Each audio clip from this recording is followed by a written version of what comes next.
We live in a world that is very busy, I think. We live in a world that is very full. There's stuff going on constantly. There's things that are always competing for your attention and your mind and your thoughts. Um, and I think we need to set aside time to step back. Um, because sometimes our judgment and our ideas and thoughts get so clouded by all these outside forces, because we're constantly being, through our phones and through the internet and all these things that we do, we're constantly being bombarded with information. And that has a lot of benefits, obviously. The knowledge and connection is with people is so readily accessible, and that's really awesome. That's really an amazing thing that we have with our technology. Um, but it can be overbearing and overwhelming, and it can cloud our judgment and our thoughts. So we need to set time to step back and ask questions. We need to learn to be still, set aside time to be still, so that we can think and set ourselves out correctly. Um, and that's not an easy thing. It's not an easy thing to be still, but we need to spend time, I think, to set aside just for stillness, just silence, just time to sit and just be, and with no interruptions, nothing else. I hesitate to say jump to meditation, because meditation is kind of its own thing, but just stillness, I think, is important. And the question, I think, that is most important, or at least one of the questions that's most important, that we need to think about during these times of stillness, is the question, what do you really want? What do you really want? And I think it's important because I think it's the number one thing that is clouded by the outside world, by all the information and things that we're bombarded by. We're constantly being shown different lifestyles and things, and it's so easy to get our aims and our wants warped. It's easy for them to be warped by the world around us, and by all the things we're being constantly bombarded with. So we need time to be still and to really meditate and think about these questions. What do you really want? You have to learn to interrogate yourself a little bit, I think. The first calling is to be still here, but the second calling is to then use that stillness to interrogate yourself. See what's going on inside your head, because you might be surprised what all goes on in your thoughts that you sort of don't. I wouldn't say they're subconscious exactly, because you still think them, but they just kind of go by without us really dwelling on them. So we need to be careful about that and spend time reflecting on those things. You have to be willing to ask yourself questions, willing to interrogate yourself. And when you ask a question like, what do you really want? That's an important question.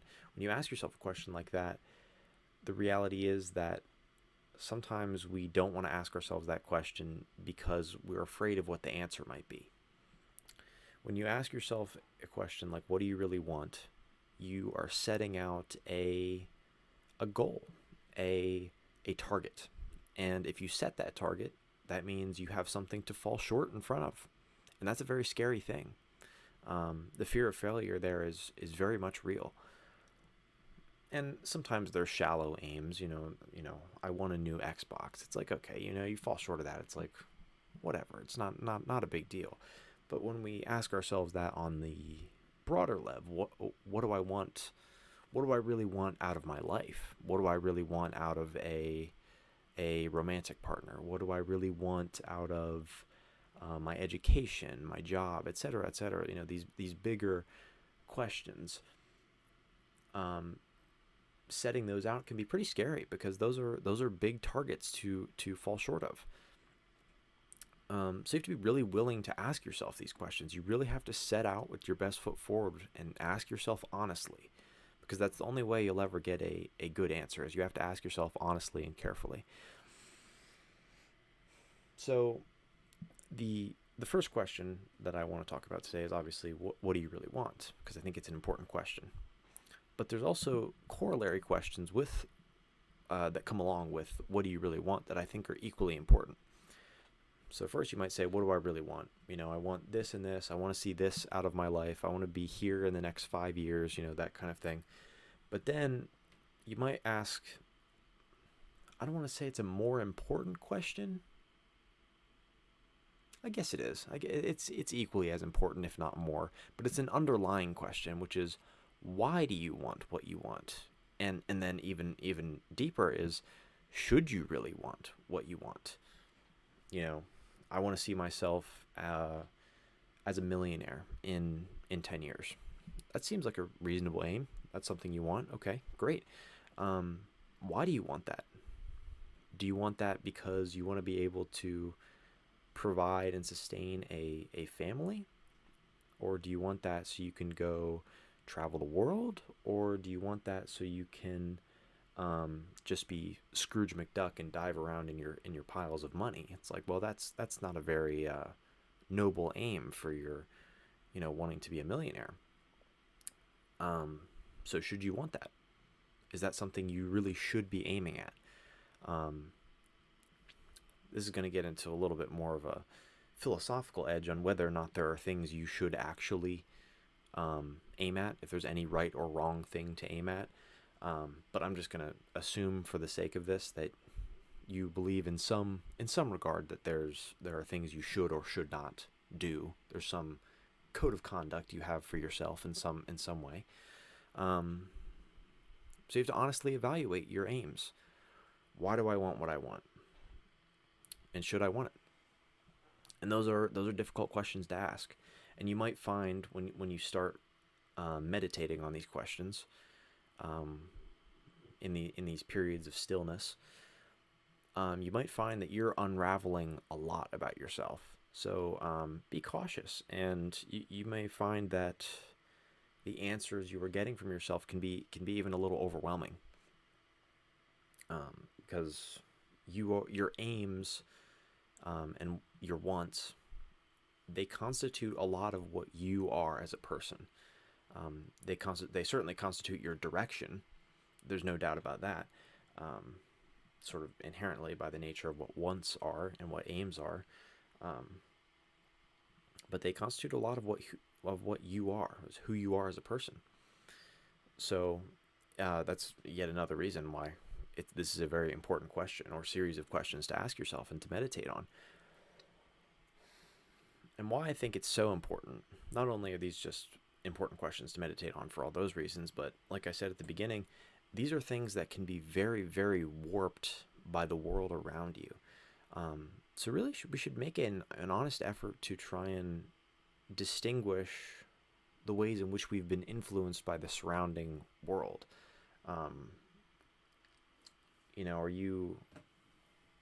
Are you living the way that you are and aiming the way that you are with your wants and your aims and your goals because it's just something that you think you should do because it's what you've seen online? Are you doing it just because that's what your friends are doing? Are you doing it for your shallow hedonistic aims? You just want pleasure, essentially. Is that what you're aiming at? What's driving you? It's an important question to ask. And there's all sorts of motivations that are going on inside of you that need to be dealt with and need to be figured out. And I don't think there's no easy way to get to the bottom of that. And there's no easy way to deal with that other than just being honest with yourself and trying to unravel yourself. Use these times of stillness. It's so important to have these times of stillness, these times of meditation on your thoughts and on yourself, because you're actually really complicated. People are really complicated. The psyche and consciousness are insanely complex, and you need time to sit and kind of figure yourself out. You're never going to quite get to the bottom of you, but you can make an honest effort. So what else? I'm getting off track on my notes. So what else do we want to talk about? Yeah. So we need to think about, when we're asking these questions of why do you want what you want and should you want it, it's important to start thinking about distinguishing your higher and lower motivations. Because you'll have an aim or a want, but there are also probably a number of reasons why you're aimed and you want those things. It's not just going to be one singular motivation.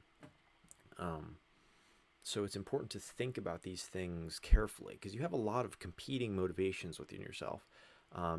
Maybe you have a fear of missing out. Maybe you are trying to fit in with your friends. Maybe you're trying to fit in with a new crowd. Maybe you're trying to be successful in a new job. Maybe you're trying to impress someone. You have a million motivations all competing for your actions and your time at any given moment. So when we're thinking about why you want what you want, it's important to distinguish these and to decide which ones are really valuable and which ones are really aimed in the right direction. And how do we do that? Well, you need to make an honest defense and prosecution for each of your motivations, I think. Because and it's so important that you do this honestly for a both defense and a prosecution of your motivations. Because if you're anything like me, you tend to probably prosecute your ideas more than anything else. You probably don't make an honest defense for yourself as much as you should. But maybe you're not like that. Maybe you need, maybe it's vice versa for you, whatever. But it's important to really think about, like, okay, I want to fit in and be successful at my new job. Okay, why do I want to do that? Well, maybe I just want to fit in. Okay, why do I want to fit in? Well, here's why. I want to fit in because I want to be successful. I want to make friends. I want, etc. This isn't a good. I should have come up with a good hypothetical to illustrate this, but I can't think of a really. I can't think of any really good imagery at the moment. It's kind of late, so my brain's a little fried. But make an honest defense and prosecution for your motivations and for your aims and your ideas. Really think about it hard. And this is actually another important thing to know. I wasn't planning on talking about this, but I think it's important, so I'm going to go over it really quickly, is that it's really important to do this honestly and to really evaluate your aims honestly, because if you don't, and if you sort of you're like, okay, well, this is a hedonistic aim, we're just gonna ignore that. This is a hedonistic motivation, we're gonna ignore that. You really shouldn't do that. It's not good practice, because if you do that to yourself, then you are going to, if you don't evaluate honestly and let the motivation present its case honestly, then that motivation comes back stronger, and you'll find that you'll be acting almost bitter in a sense, I think. I'm trying to think of a good example, because I think this is a hard concept to talk about in the abstract without having any practical grounding. Let's say you really want a